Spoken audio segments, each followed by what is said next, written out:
Friends, मैं आप सबका फिर से वेलकम करता हूं आपके अपने यूट्यूब चैनल फिजिक्स फ्लैश में। दोस्तों, हमने बहुत ही कंटिन्यूअस एफर्ट के साथ सारे के सारे वीडियो लेक्चर अपलोड किए हैं अपने पहले वीडियो सीरीज़ के बेसिक टूल फॉर फिजिक्स। ये वीडियो लेक्चर की सीरीज़ आपके लिए इतना ही इम्पोर्टेंट होगा फिजिक्स पढ़ने के लिए जितना कि आपको 11th या 12th को पास करना। आप बिना इन टॉपिक्स को कवर किए बिना आगे से एफिशिएंटली नहीं बढ़ सकते। यह आपको आपके नीट या जेई की प्रिपरेशन कर रहे हैं उसके लिए भी बहुत ही बेनिफिशियल है। अगर आप इन वीडियो लेक्चर्स को देखते हैं, नोट्स बनाते हैं और फ्री टेलीग्राम चैनल की जो लिंक दी हुई है उस पर अगर आप क्वेश्चंस पूछ लेते हैं, डाउट क्लैरिफाई कर लेते हैं, तो ये बात आप गांठ बांध के रख लीजिए कि आपको आपका एग्ज़ाम क्वालिफाई करना बहुत ही आसान लगने लगेगा। ठीक है, तो आप लोग सब्सक्राइब ज़रूर कीजिए, बेल बटन को दबाइए, क्योंकि हर दिन दोपहर 3 बजे और रात 8 बजे वीडियोस पब्लिश हो ही रहे हैं। वीडियो का प्रीमियर होगा ही। ठीक है, अगर आप इस स्पीड से बढ़ेंगे, हम दोनों मिलकर के अगर इस स्पीड से बढ़ेंगे तो अक्टूबर लास्ट या नवंबर के फर्स्ट वीक तक हम पूरा का पूरा सिलेबस ख़त्म कर चुके रहेंगे, चाहे वो क्लास 11th हो चाहे वो क्लास 12th हो। ठीक है, अब आते हैं हम अपने वेक्टर्स पे। वेक्टर्स के भी हमने 9 लेक्चर बना लिए हैं। ठीक है, हमने lecture scalar product by dot product का पार्ट ए देख चुके हैं। उसके बाद इस पार्ट में हमने और चीज़ों को कवर करने वाले हैं। पहले पार्ट में हमने स्केलर प्रोडक्ट क्या होता है, उसका सिंबल, उसका रिप्रेजेंटेशन कैसे करते हैं, इसको देखा। ठीक है, अब उसके बाद हमने फॉर्मूला और डायग्राम देखा कि क्या होता है। फिर हमने एक न्यूमेरिकल किया था। अब इस लेक्चर में हम लोग अपना आपको वेक्टर का कोऑर्डिनेट रिप्रेजेंटेशन क्या होता है वो देखेंगे। ठीक है, उसमें देखेंगे कि हमको किस तरीके से आगे प्रोसीड करना है। कोऑर्डिनेट रिप्रेजेंटेशन आपको पिछले वीडियो लेक्चर्स में पता होगा कि वेक्टर का कोऑर्डिनेट रिप्रेजेंटेशन क्या होता है, लेकिन फिर भी मैं इसमें बताऊंगा। और कुछ बेसिक पॉइंट्स देखेंगे जो आपको न्यूमेरिकल करने में बहुत ही बेनिफिशियल होंगे। तो हम शुरू करते हैं कोऑर्डिनेट रिप्रेजेंटेशन से। ठीक है, तो अगर मैं आपसे कोऑर्डिनेट रिप्रेजेंटेशन की बात करता हूं तो कोऑर्डिनेट रिप्रेजेंटेशन क्या होता है। हमने देखा था कि अगर कोई वेक्टर है, चाहे वो 2D प्लेन में हो, एक्स और वाई एक्सिस के प्लेन में हो, ठीक है, चाहे वो 3D प्लेन में हो, चाहे वो 2D प्लेन में हो, और चाहे वो 3D प्लेन में हो। ठीक है, इन प्लेन में आपका जो वेक्टर होता है, चाहे वो, ठीक है, उसको हम कैसे रिप्रेजेंट कर सकते हैं। ठीक है, उसको हम किस तरीके से रिप्रेजेंट कर सकते हैं।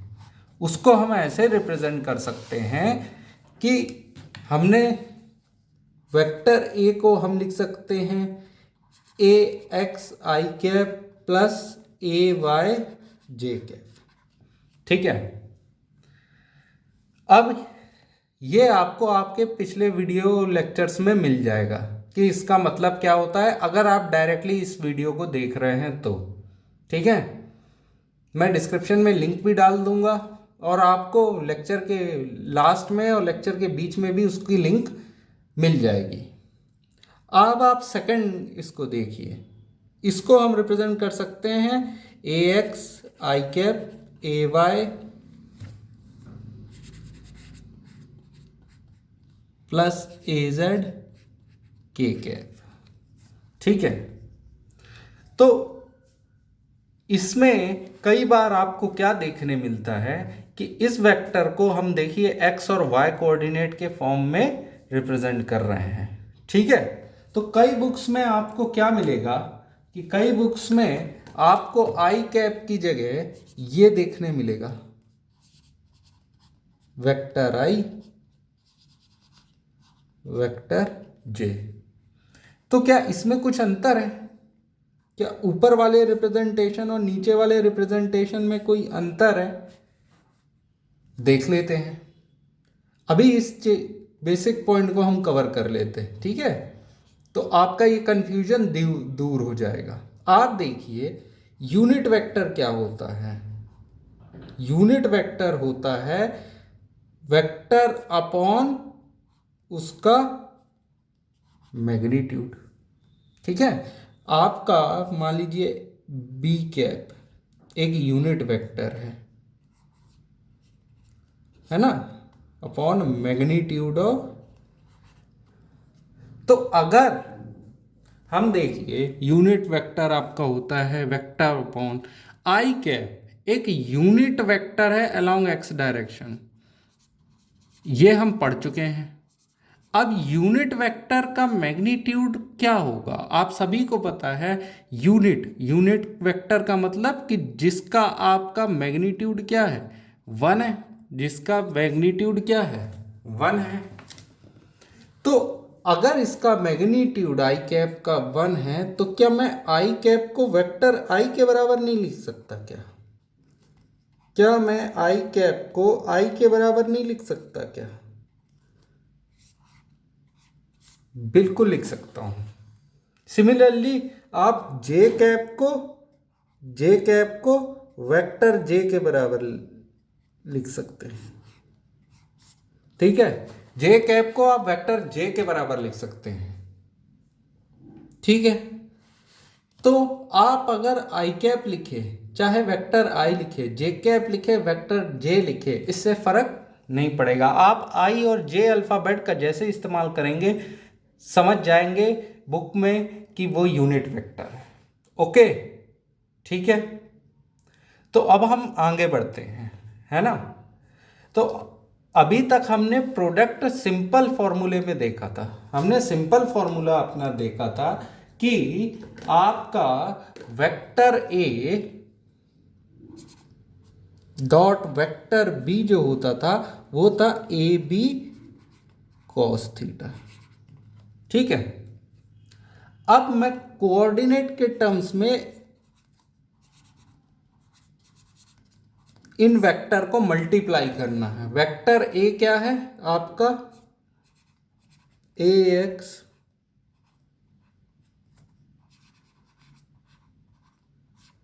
वेक्टर बी क्या है आपका, बी वाई जे कैप, ठीक है?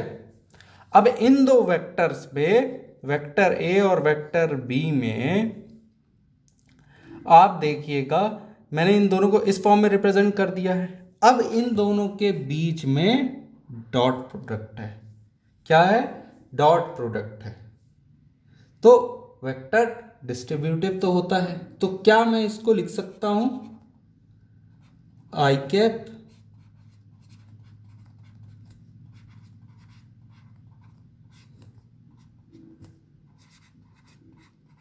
बी एक्स आई कैप प्लस बी वाई जे कैप, बिल्कुल लिख सकता हूं, ठीक है? अब ध्यान से देखिएगा यहां ये डॉट प्रोडक्ट है, यहां ये डॉट प्रोडक्ट है। मैं इसको किसी और कलर से भी बना देता हूं, डार्क कलर से बना देता हूं ताकि, ठीक है? तो जब आप दो डॉट प्रोडक्ट को देखते हैं, ठीक है, यहां क्या होगा, a x B x I cap dot i cap a x b y i cap dot j cap a Y b x j cap dot i cap और a Y B Y J cap dot j cap, ठीक है? मैं आपको कुछ चीज़ बताना चाह रहा हूं जिसके कारण आपको सारी फॉर्मूलेस क्लियर हो जाएंगे। हमने देखा था वेक्टर ए और वेक्टर बी आपका था ए बी कॉस थीटा, ठीक है? तो आपके ये थीटा एंगल इन दोनों वेक्टर के बीच का एंगल था, ठीक है, ये इन दोनों वेक्टर के बीच का एंगल था। अगर मैं कहूं कि आपको वेक्टर ए को खुद के ही वेक्टर से डॉट प्रोडक्ट करना है, तो ये क्या हो जाएगा, ए मल्टीप्लाइड बाई ए। अब क्योंकि वेक्टर ए का प्रोडक्ट खुद के ही वेक्टर ए से है, इसी के ऊपर वेक्टर ए से ही है, तो दोनों के बीच में थीटा कितना है, 0, तो कॉस 0 होता है 1, और ये हो गया आपका ए स्क्वायर। ये क्या हो गया आपका ए स्क्वायर, ठीक है। तो अगर आप देखिए आपके पास क्या है, आपके पास क्या है, आपके पास है यूनिट वेक्टर, आपके पास क्या है, यूनिट वेक्टर। और यूनिट वेक्टर में आपको ये चीज़ ध्यान रखनी होगी, अगर मैं आई कैप का आई कैप से ही मल्टीप्लाई कर रहा हूं, तो आई कैप का magnitude multiplied by I cap का मैग्नीट्यूड, दोनों के बीच में एंगल 0, आई कैप का मैग्नीट्यूड भी 1, इसका भी 1 और इसका भी 1, ये हो गया 1, ठीक है। जे कैप का मैग्नीट्यूड ये भी हो गया 1, के कैप का मैग्नीट्यूड का अगर डॉट प्रोडक्ट करेंगे तो उसका भी आएगा 1, ठीक है। तो अगर आपका यूनिट वेक्टर अपने यूनिट वेक्टर से मल्टीप्लाई डॉट प्रोडक्ट है, तो उसकी वैल्यू क्या आएगी, 1। आप देखिए ax और bx क्या था, मैग्नीट्यूड था। मैं दो वेक्टर का डॉट प्रोडक्ट लेते हैं, तो हमने आई वेक्टर और आई वेक्टर का डॉट प्रोडक्ट लिया, आई वेक्टर और आई वेक्टर जे वेक्टर आई वेक्टर, ठीक है। तो अगर आपको ये चीज क्लियर हो जानी चाहिए कि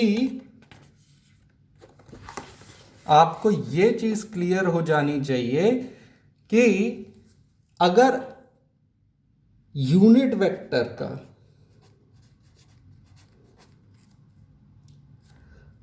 ऑर्थोगोनल मतलब अगर यूनिट वेक्टर आई कैप ये है, जे कैप ये होगा और के कैप ये होगा, तो इसके बीच का एंगल है 90। तो आई वेक्टर डॉट जे वेक्टर के बीच का अगर एंगल 90 है, तो ये क्या हो जाएगा, cos 90, और cos 90 कितना हुआ, 0, ठीक है। और जे कैप डॉट के कैप का 0, तो के कैप डॉट आई कैप का 0। तो अगर दो परपेंडिकुलर वेक्टर हैं, तो उनके बीच का डॉट प्रोडक्ट 0 होगा। इसलिए ये चीज आपको हमेशा ध्यान में रखनी होगी कि आप जे कैप डॉट आई कैप ये 0 होगा, जे डॉट के और के डॉट जे का 0 होगा, और आई डॉट के और के डॉट आई का प्रोडक्ट भी 0 होगा, क्योंकि इनके बीच के सारे एंगल 90 डिग्री हैं, ये ऑर्थोगोनल है, ठीक है। और अगर सबके सब सेम से मल्टीप्लाइड हैं, तो उनका क्या होगा, डॉट प्रोडक्ट 1, ठीक है। तो आपको ये चीज़ बिल्कुल क्लियर होनी है, ये बाय हार्ट हो जाने चाहिए, और दोबारा इसमें आपको कंफ्यूजन नहीं होना चाहिए, ठीक है। तो इसको हम सीधे सीधे अपने इस इक्वेशन में अप्लाई कर देते हैं। आई कैप डॉट आई कैप ये वैल्यू क्या हो जाएगी, 1। आई कैप डॉट जे कैप ये वैल्यू क्या हो जाएगी, 0। जे कैप डॉट आई कैप ये वैल्यू हो जाएगी 0, और जे कैप डॉट जे कैप ये वैल्यू क्या हो जाएगी, 1, ठीक है। तो आपका ये इक्वेशन और ये इक्वेशन तो कट जाएगा, तो बचेगा क्या,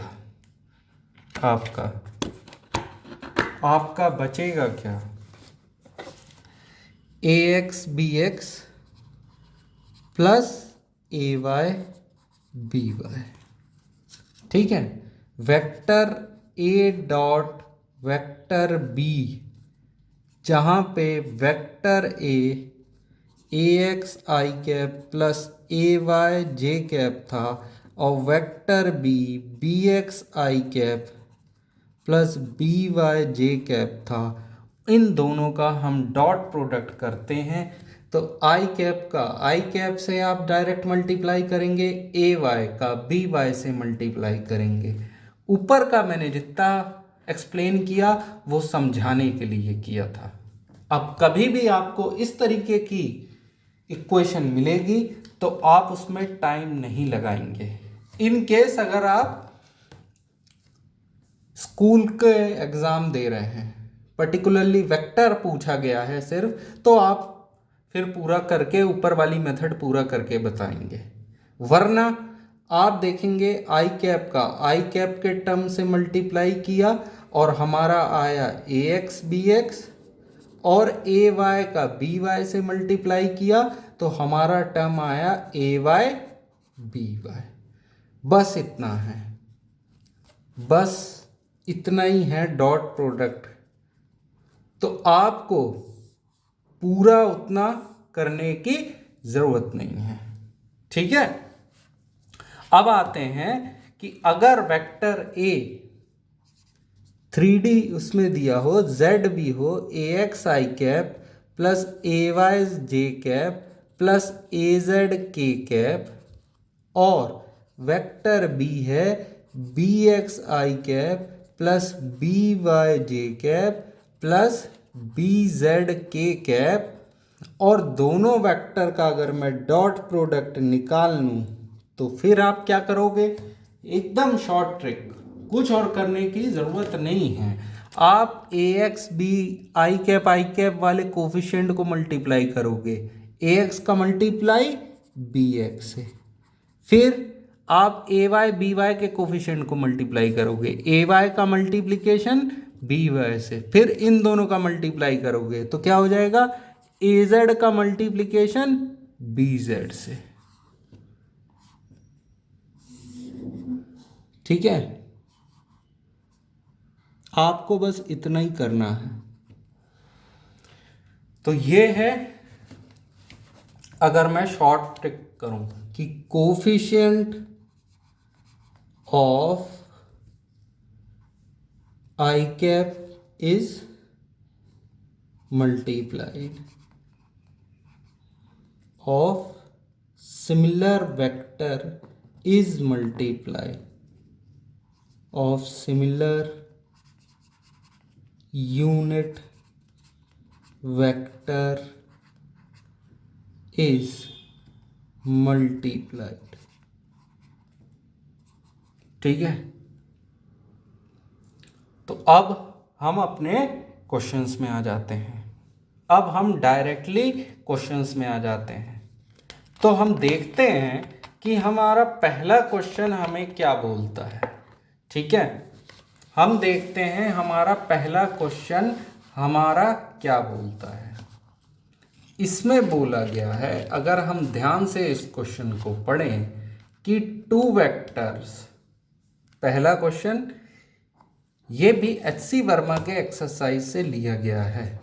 ठीक है, डायरेक्ट एच.सी. वर्मा के एक्सरसाइज से लिया गया है, ताकि आपको पता चले कि हम जो भी कंसेप्ट पढ़ रहे हैं पहले की क्लासेस में जैसे हमने सॉल्व किया था, अभी भी उस तरीके से सारे क्वेश्चंस को अप्लाई करेंगे। दो वेक्टर्स हैं, ठीक है मैग्नीट्यूड 2 मीटर एंड 3 मीटर। तो एक वेक्टर हम मान लेते हैं वेक्टर ए है, और दूसरा वेक्टर है वेक्टर बी है, और दो इन वेक्टर का मैग्नीट्यूड है 2 और 3। The angle between them is 60 degree. तो ये वेक्टर ए और वेक्टर बी के बीच का एंगल कितना है? 60 डिग्री। 60 डिग्री। ठीक है, तो अगर दोनों के बीच का है 60 डिग्री, तो स्केलर प्रोडक्ट फाइंड करना है। स्केलर प्रोडक्ट क्या होगा, वेक्टर ए डॉट वेक्टर बी होएगा magnitude of vector a into magnitude of vector b into cos 60 degree. ठीक है, क्योंकि थीटा 60 डिग्री था तो थीटा की जगह हमने वैल्यू उतनी पुट कर दी। अब हमें डॉट प्रोडक्ट तो निकालने बोला है, तो ये है 2, बी है 3 और cos 60 होता है 1/2। तो वेक्टर ए डॉट वेक्टर बी आपका कितना आया, 3। ठीक है, ये वैल्यू कितनी आई, 3। तो आप देखिए हमने पहला क्वेश्चन तुरंत सॉल्व कर डाला। ठीक है, कितना टाइम लगा आपको ये क्वेश्चन सॉल्व करने में, है ना। बेसिक क्वेश्चन है, इसमें कोई प्रॉब्लम नहीं है। अब देखिए हमने जो अपना सेकंड क्वेश्चन था इसके लिए हमने पढ़ा था कोऑर्डिनेट रिप्रेजेंटेशन डॉट प्रोडक्ट का, और आपको वही दिया हुआ है, वेक्टर ए दिया हुआ है और वेक्टर बी दिया हुआ है। Let vector A is equal to 2i vector plus 3j plus 4k and vector B equal to 3i plus 4j plus 5k, find the angle between them. ठीक है, तो अभी हमको सिर्फ क्या करना है, हमें तो सिर्फ फॉर्मूला अप्लाई करना है। क्या बोला गया है आपको, अगर आपको सिंपल रिप्रेजेंटेशन आता है तो वेक्टर ए डॉट वेक्टर बी आपको दिया गया है magnitude of vector A magnitude of vector B और कॉस थीटा। तो थीटा एंगल निकालना है, तो आप कॉस थीटा कैसे निकालेंगे भाई, इनके मैग्नीट्यूड को नीचे ले जा करके। ठीक है, तो मैं देखता हूं कि क्योंकि मेरा वेक्टर ए क्या है, वेक्टर ए क्या है, वैल्यू देखूं अगर मैं वेक्टर ए की, तो वेक्टर ए दिया हुआ है आपका 2i cap 2i vector plus 3j vector plus 4k vector, और वेक्टर बी दिया हुआ है 3i vector plus 4j vector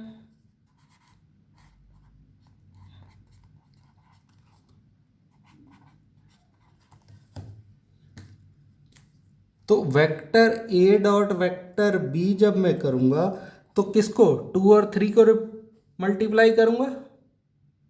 ठीक है, 2 और 3 को मल्टीप्लाई करूंगा, कितना आएगा 6। 3 और 4 को मल्टीप्लाई करूंगा, कितना आएगा 12, और 4 और 5 को मल्टीप्लाई करूंगा। ठीक है, 4 और 5 को मल्टीप्लाई करूंगा, कितना आएगा 20।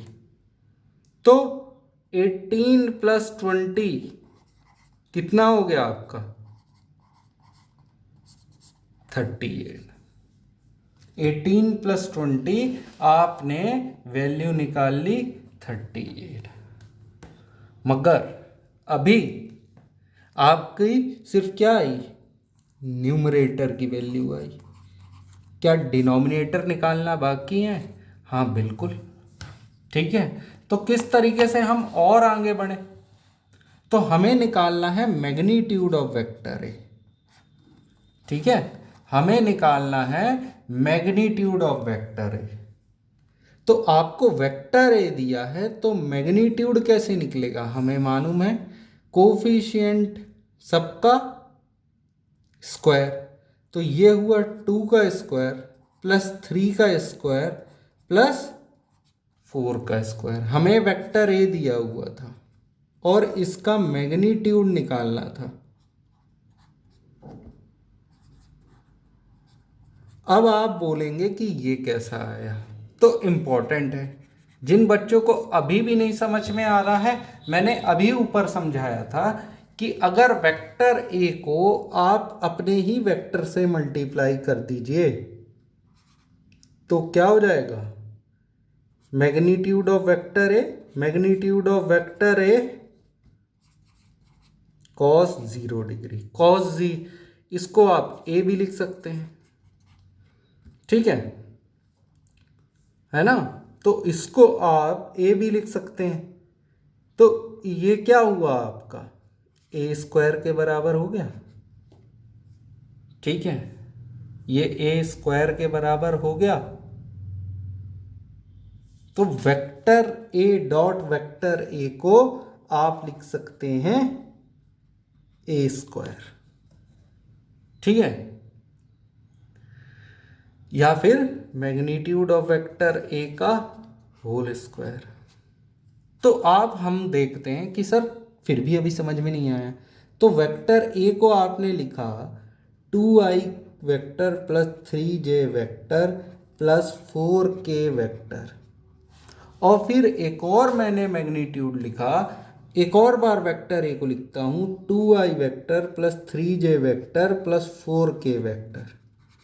अब अगर मैं vector A dot vector A निकालने का कोशिश करूं तो आप 2 का 2 से मल्टीप्लाई करोगे 4, 3 का 3 से मल्टीप्लाई करोगे 9, और 4 का 4 से मल्टीप्लाई करोगे कितना आ जाएगा 16।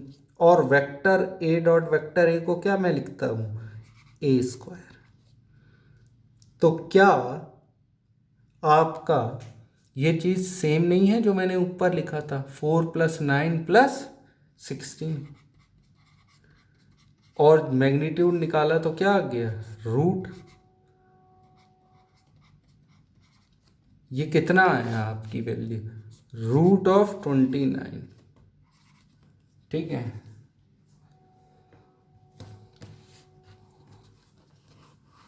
ठीक है। अब वेक्टर बी को अगर मैग्नीट्यूड मेरे को निकालना है तो क्या करूँगा, direct route under coefficient of x का स्क्वायर प्लस y का स्क्वायर प्लस 5 का स्क्वायर। ठीक है, आप डायरेक्ट इसको लिखेंगे तो 3 का स्क्वायर प्लस 4 का स्क्वायर प्लस 5 का स्क्वायर, क्योंकि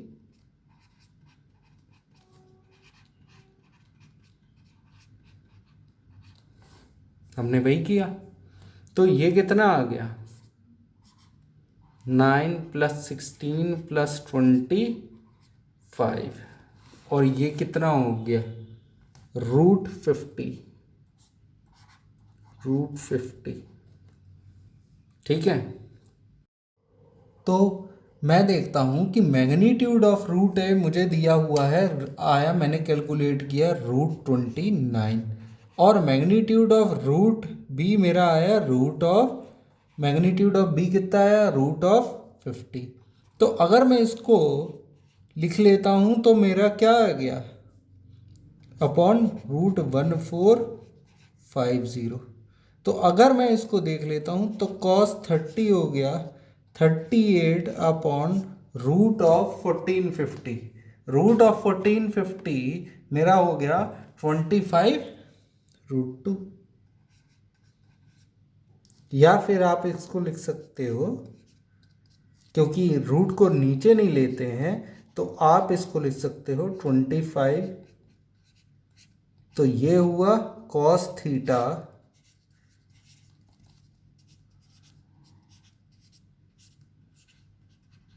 तो थीटा की वैल्यू आप यहां से निकाल सकते हो, थीटा की वैल्यू आप यहां से निकाल सकते हो। ठीक है, आप इतना भी आंसर लिख दिया आपने तो it is more than enough.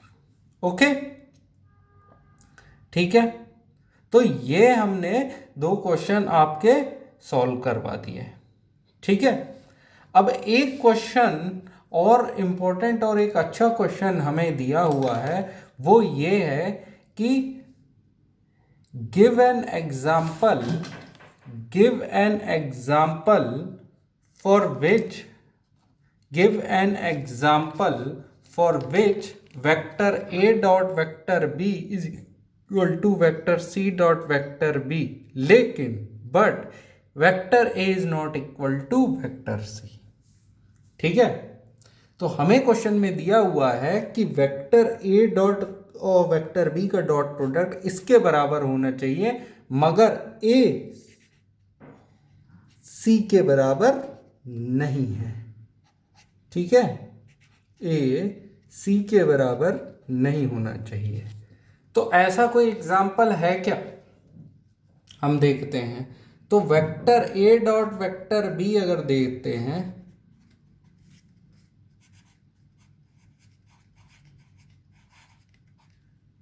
ठीक है, और वेक्टर सी डॉट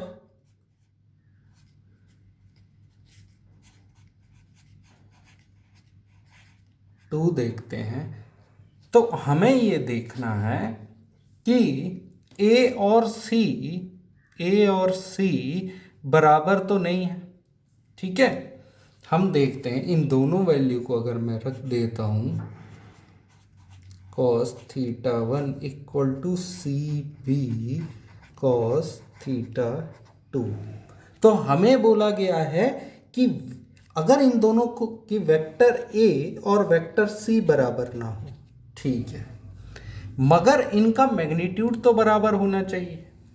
ठीक है, आप ये देखिए, क्या इसका b और b बराबर है? अगर ये दो कॉमन है, इसको हटा देते हैं इसमें से, तो c cos थीटा 2 के बराबर होना चाहिए, है ना। मतलब थीटा 1 और थीटा 2 को आपको बराबर होना पड़ेगा, और ए और सी का मैग्नीट्यूड भी बराबर होना पड़ेगा। ठीक है, तो हम देखते हैं कि क्या ऐसा पॉसिबल है। तो ए और सी का मैग्नीट्यूड तो बराबर हो सकता है, पर अगर हम डायरेक्शन चेंज कर दें, मैग्नीट्यूड तो बराबर हो सकता है, पर अगर हम डायरेक्शन चेंज कर दें, डिफरेंट कर दें, तो भी हमारी ये कंडीशन फुलफिल हो जाती है कि वेक्टर ए सी के बराबर नहीं होगा। ठीक है, तो हम अगर देख लें कि वेक्टर सबसे आसान क्या है, हम सबसे आसान एग्जाम्पल को उठाने की कोशिश करेंगे। अगर मान लीजिए कि थीटा में 90 डिग्री कर दूं वेक्टर ए और वेक्टर बी के बीच का, और यही थीटा में 90 डिग्री कर दूं, थीटा 1 और थीटा 2 को 90 डिग्री कर दूं वेक्टर सी और वेक्टर बी के बीच का। ठीक है, तो अगर मान लीजिए ये आपका वेक्टर ए है और ये आपका वेक्टर बी है, तो दोनों के बीच में एंगल कितना आ गया? दोनों के बीच में एंगल कितना है? थीटा 1 कितना है? 90 डिग्री। थीटा 1 कितना हुआ? 90 डिग्री ए और बीच की। ठीक है, अब वेक्टर बी तो सेम रहेगा, वेक्टर बी तो सेम है यहां, मगर अगर मैं वेक्टर सी को इस डायरेक्शन में ले लूं, तो वेक्टर बी और वेक्टर सी के बीच का भी एंगल कितना हो गया? क्या 90 डिग्री हो गया? है ना। तो आप देखिए, दोनों के थीटा 1 और थीटा 2 भी बराबर है, बी भी बराबर है, ए का मैग्नीट्यूड और सी का मैग्नीट्यूड तो बराबर है, सेम है, बट इन दोनों का डायरेक्शन डिफरेंट है, लेकिन डायरेक्शन डिफरेंट है, क्योंकि दोनों के बीच के डायरेक्शन में 180 डिग्री का फर्क है। अगर वेक्टर ए इस साइड है, ध्यान से देखने पे हमें पता चलेगा कि अगर हमारा वेक्टर ए इस साइड है, तो वेक्टर सी का हमारा डायरेक्शन हमने इस साइड लिया है। तो इससे आराम से पता चल जाता है कि वेक्टर ए सी के बराबर नहीं है। ओके, तो हमने अपना एग्जाम्पल दे दिया। ओके, तो आप देखिएगा, क्वेश्चन में आपको दिया था give an example for which vector A dot B and vector equal to vector but vector A is not equal to vector C. हमें जो दिया था हमने उसी गिवन से चालू किया, A B cos theta 1 C B cos theta 2। तो बी तो दोनों में कॉमन था, तो अगर इन दोनों को बराबर होना है तो ए के मैग्नीट्यूड और थीटा 1 थीटा 2 को बराबर होना ज़रूरी था। तो ए का मैग्नीट्यूड तो सेम हो सकता है, लेकिन अगर हम वेक्टर का डायरेक्शन चेंज कर दें तो भी वेक्टर बराबर नहीं होंगे। तो हमने दोनों के बीच का एंगल तो सेम लिया और वेक्टर ए और वेक्टर सी को जस्ट अपोजिट एंगल में रखा, और देखिए हमारा आंसर कंप्लीट हो गया। तो इससे आपके डॉट प्रोडक्ट का भी, स्केलर प्रोडक्ट टॉपिक भी खत्म होता है। अब बस मैं आपसे बोलूँगा कि आप जितना हो सकते हैं इसको शेयर करेंगे, सब्सक्राइब करेंगे, उतना ही एफर्ट मैं चैनल पे डालने लगूँगा और उतना ही अच्छा कंटेंट मैं आपके लिए बना पाऊँगा।